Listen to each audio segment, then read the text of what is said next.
No backache. Where's your boot? Well, As you can see, we're not exactly travelling heavy, but even our tiny suitcases were way too ambitious. That's it. There's saddlebags. two of them. I've worked out a system, okay? What I'll do is, I'll just...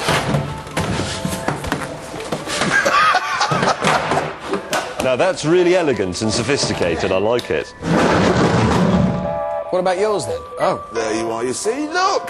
Well, actually, that's not bad, is it? It's not bad at all. You just pop your bag in there like that, and Yes. you're away. Hang on, there's a problem here, though, because look. This dips in here. You couldn't put anything in there. That boot is there purely to accommodate the boot lid. Because I'm gonna So, I put my bag in the Ferrari with James's, and we set off. And straight into a serious problem. The exit to the car park was different to the entrance. And boy, was it tight.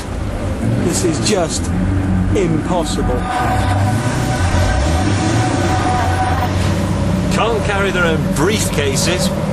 Can't get out of the car park. Useless. Richard, you are so close to that.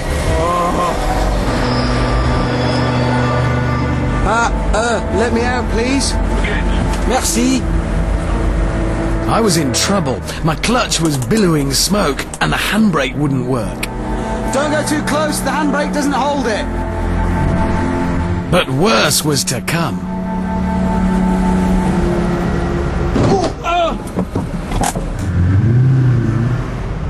We're not going to get out of there, are we? Not only was the car stuck in the doorway, but I was stuck in the car, unable to open the door. It is slightly embarrassing now. A lot of people looking. Jeremy, meanwhile, was finding it hard to come and help. That's dignified. And James couldn't be bothered. At least we're not making a spectacle, because that would be embarrassing.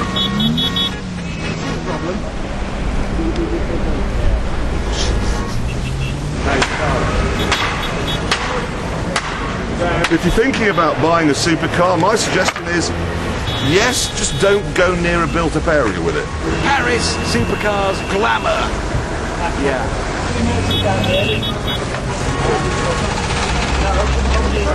Getting his car out of here is academic, frankly, because I don't think the Ford, which is wider than that, is going to fit through here. This was reassuring news for the people stuck behind us. We have actually dismantled the Zonda to get it off. We've taken this off its front spoiler. This is it.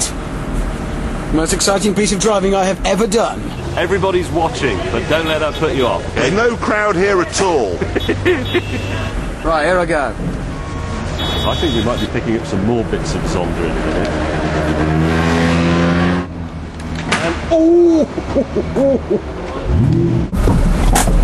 Oh, it's such an expensive car. I can't bear to I can't watch this. I like cars too much. I mean, I'm out! yes, he's done through.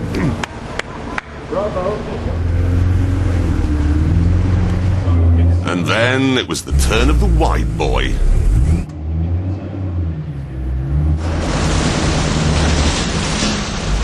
Oh man, that is unbelievably tiring.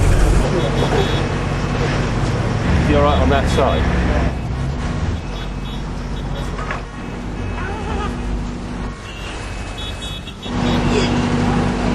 That is brushing. Oh yes.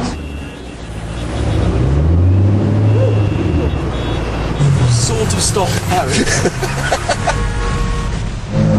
I'll be out of here in less than 20 seconds. Slowly. Come on then. Go on. No, I mean, inch it. Yep, you're out. That's it. We'll do it. Good. Ah, there's a jam. Yes. All these people have been kept waiting by us, and they look cross. Still.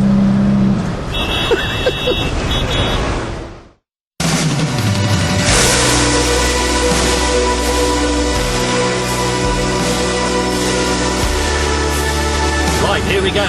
Milan, 500 miles, all of them fast.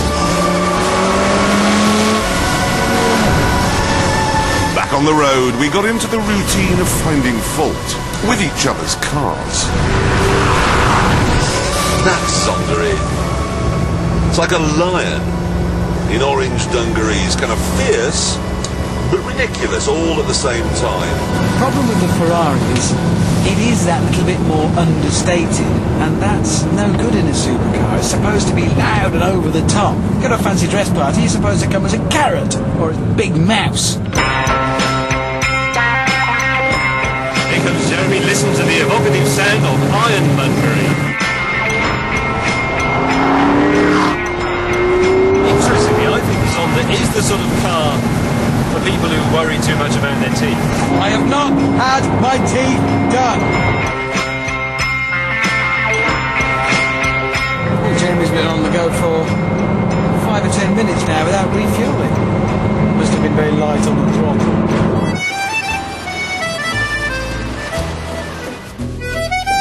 After the fill-up, it started to rain, which wasn't a problem at all for most of us. Oh no! I need a junction! Please!